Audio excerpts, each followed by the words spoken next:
Olá a todos, sejam bem-vindos a mais um vídeo do canal Peperaio Hardware. Hoje eu trago para vocês uma novidade no mercado de PC Game. Estou aqui com a placa-mãe Asus ROG Strix Z270E Game. A placa-mãe voltada para a 7ª geração de processadores Intel, codinome Kaby Lake. E aqui nós temos o chipset também novo Z270, ok? Então no vídeo de hoje eu vou fazer um unboxing e overview dessa placa e ao final do vídeo eu vou passar para vocês as minhas considerações finais, o que eu acho, os pontos positivos e negativos e se vale a pena fazer um upgrade, trocar de placa-mãe ou comprar um novo CPU Kaby Lake, por exemplo, ok? Então, vamos lá!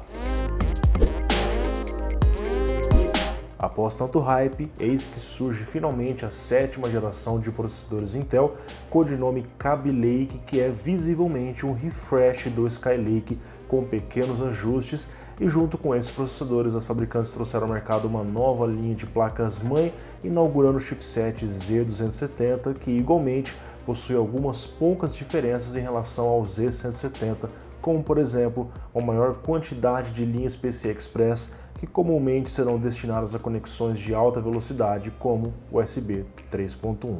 A caixa da Z270E Game segue um padrão bem conhecido entre os usuários Asus, com destaque para o logo Strix em múltiplas cores, indicando o RGB, e a logo ROG no canto superior, que desde a série passada foi unificado com a Strix, portanto ROG Strix, que indica os produtos topo de linha da fabricante. Assim que tiramos a placa-mãe da caixa, vemos o manual de instrução, particularmente eu me interesso em lê-lo.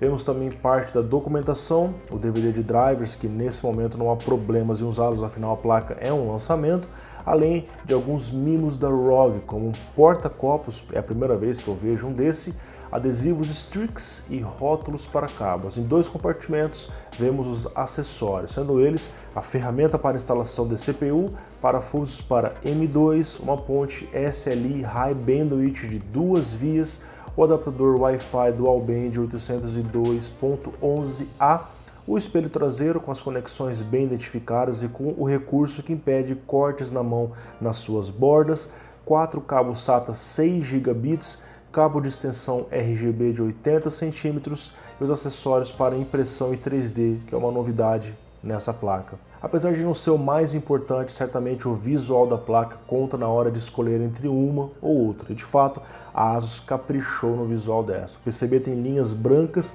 que se destacam com preto. A carenagem do painel traseiro recebeu um novo design, sendo essa a única área da placa-mãe com iluminação RGB. O toque final é o dissipador sobre o chipset, que lembra um diamante. O recurso ProClock continua por aqui, permitindo um ajuste fino do BCLK, que assim como na geração Skylake é separado dos demais barramentos como PCI e DMI, possibilitando, segundo a Asus, a frequência de 425 MHz de maneira estável, sendo o limite de até 650 MHz. Obviamente que isso depende de uma série de fatores, especialmente do próprio processador. Os 4 slots de memória também permitem altas frequências, até 3.866 MHz no modo Dual Channel e até 64 GB de memória. Ao lado dos LEDs para rápidos diagnósticos, vemos o 3D Mount. A Asus disponibilizará em seu site uma série de modelos em 3D para serem impressos em impressoras compatíveis, possibilitando assim a customização da sua placa-mãe com covers para cabos, logos personalizados, suporte de ventilação para M2 e etc. Mais ao lado vemos o header USB 3.1 para ser utilizado no painel frontal. É isso aí. A tendência é que os gabinetes comecem a trazer esse padrão daqui para frente. Ainda falando de armazenamento e conexões de alta velocidade, a placa conta com 6 portas SATA 6 nativos do chipset, mas principalmente 2 portas M2 de 32 GB por segundo. A primeira permite SSDs PCI Express de 2242 até 2280, enquanto que a segunda permite SSDs M2 do tipo SATA e PCI Express, também X4 3.0, nos tamanhos 2242 até 22110. Na parte inferior da placa-mãe vemos os headers para USB 3.0, USB 2.0, a extensão ROG, Headers do painel frontal nessa placa-mãe sem o Q-Connector e o header Clear CMOS, além do Aura RGB. Uma trilha isola a área do áudio on-board do restante da placa-mãe, a fim de minimizar a interferência eletromagnética, com o objetivo de entregar uma boa qualidade mesmo em um áudio integrado. Esse é o Supreme FX. 2 dos 7 slots PCI Express presentes na placa possuem reforço metálico adicional para suportar placas de vídeo grandes e pesadas, sendo esses os 2 slots recomendados para uma ou duas placas de vídeo simultâneas. O arranjo do PCI Express nessa placa é similar às outras gerações, mesmo que o chipset tenha 4 linhas PCI Express a mais. O primeiro slot 16X é eletricamente X16 e assim trabalha quando apenas uma placa é conectada nele, ou no modo X8 quando uma segunda placa é conectada no segundo slot 16X, que é eletricamente X8 e sempre trabalhará assim. O último slot X16 é controlado pelo chipset, opera portanto apenas no modo X4 e permite assim uma terceira placa apenas da AMD, ou seja, o Three-Way Crossfire, enquanto que usuários NVIDIA só poderão trabalhar com 2 placas simultâneas por exigência do SLI em trabalhar em apenas X8 e X16. Todos os slots X1 são controlados pelo chipset. O painel traseiro conta com a conexão para Wi-Fi, 2 portas USB 3.1, uma do tipo A e uma do tipo C reversível de 10 GB por segundo, 3 saídas de vídeo, uma DVI-D, uma DisplayPort 1.2 e uma HDMI 1.4b, uma porta PS2 para mouse ou teclado, 4 portas USB 3.0, a rede Intel Gigabit 1219V com otimizações para baixo uso de CPU e alta performance e os conectores do áudio integrado. Existe ainda uma série de proteções contra surtos em áreas críticas e sensíveis a problemas externos, como por exemplo na rede Gigabit, assegurando assim uma maior durabilidade aos componentes e à placa-mãe em si. Bom pessoal, considerações finais acerca da placa-mãe Asus Z270E Gaming. Bom, olhando em relação à Z170, mudou-se as placas-mãe, certo? Mudou aí o chipset, porém o socket é o mesmo. Então aqui nós temos o LGA 1151, existe a retrocompatibilidade, então você consegue usar aqui CPUs Skylake normalmente, bem como as placas-mãe para Skylake conseguem usar CPUs Kaby Lake, geralmente elas pedem um update de BIOS, nada muito complicado. E a diferença prática de performance, recursos entre os chipsets não é tanta.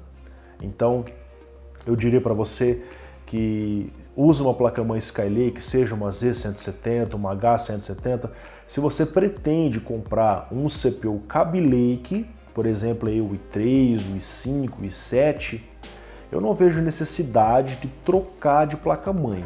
Afinal, a sua placa-mãe também é compatível, basta fazer apenas um update de BIOS.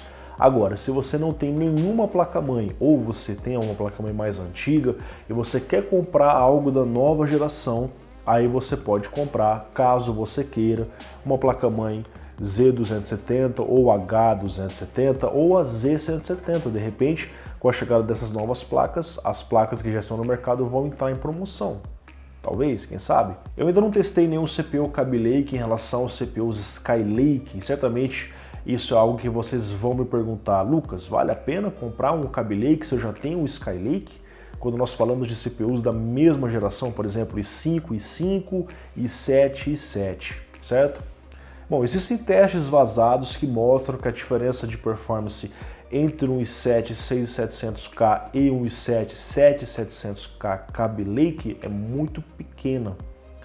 Claro que são testes vazados, a gente não sabe se são verdadeiros, porém, considerando o histórico de lançamentos de CPUs então nos últimos anos, a gente vê que quando troca de série, a diferença prática de performance é muito pequena. É claro que existem melhorias no chipset, melhorias nos processadores, tem até alguns problemas como o CPU está entortando aí no Skylake, tem algumas notícias sobre isso. Porém, quando a gente fala em performance prática, renderização, games, que é uma coisa que vocês gostam muito e buscam aqui no meu canal, a diferença é muito pequena. Talvez daqui a algumas gerações o ganho de performance vale a pena para você. Aí tudo depende do seu bolso também, ok? Agora, se você tem um chip mais antigo e você pretende trocar, comprar um i7, um i5 Skylake, de repente você pode estar comprando um Kaby Lake. Tudo depende do preço. Eu não tenho ideia de preço nem dos CPUs Kaby Lake, nem da placa-mãe Asus Strix. Tá? Hoje é dia 21 de dezembro, esse vídeo aí vai ao ar só no dia 5 de janeiro, então até então não tenho informação alguma de preço, mas eu vou continuar atualizando esse vídeo através da descrição aqui dos comentários também sobre os preços e quando esses produtos vão estar chegando ao mercado. O que eu acho então da Z270E Gaming ROG Strix? A placa-mãe de fato é muito bonita, muito bem acabada, tem um design de bom gosto no PCB e nos componentes. Se você olhar aqui, por exemplo, os detalhes nos dissipadores e o efeito diamante que eles colocaram no chipset, ficou algo de muito bom gosto, algo muito legal, digna de uma ROG.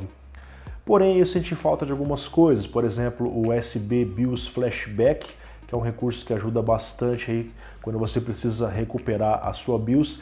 Senti falta também de botões on-board, botão de power, botão de reset, o LED debugger que ajuda você a identificar erros de forma fácil, o main OK, que é um recurso presente aí em outras placas-mãe da Asus, além de uma maior quantidade de USBs na parte de trás, no painel traseiro. Olhando ali pelo painel traseiro, nós vemos que o espaço foi ocupado pelo adaptador Wi-Fi e pela conexão DVI, que é bem grandinho. Então talvez eles tivessem colocado apenas o DisplayPort e o HDMI, haveria mais espaço para mais USBs e o USB BIOS Flashback, que é um recurso que eu considero interessante, ok? Até porque é importante de fato ter conexões de vídeo na placa-mãe, porém é uma placa-mãe de nicho, é uma placa-mãe que muito provavelmente o usuário vai usar uma GPU dedicada e sequer vai usar aqui as conexões de vídeo integrado. Então eu acredito que algo como foi visto na Maximus 8 Ranger,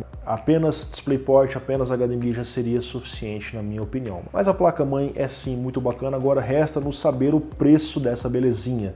Será que vai chegar num preço bom? É isso que a gente vai ver aí assim que ela for lançada no mercado. Eu vou continuar atualizando o vídeo, então espero que vocês tenham gostado. Um grande abraço para vocês. Avalie o vídeo de preferência positivamente e compartilhe com seus amigos. Até mais, gente!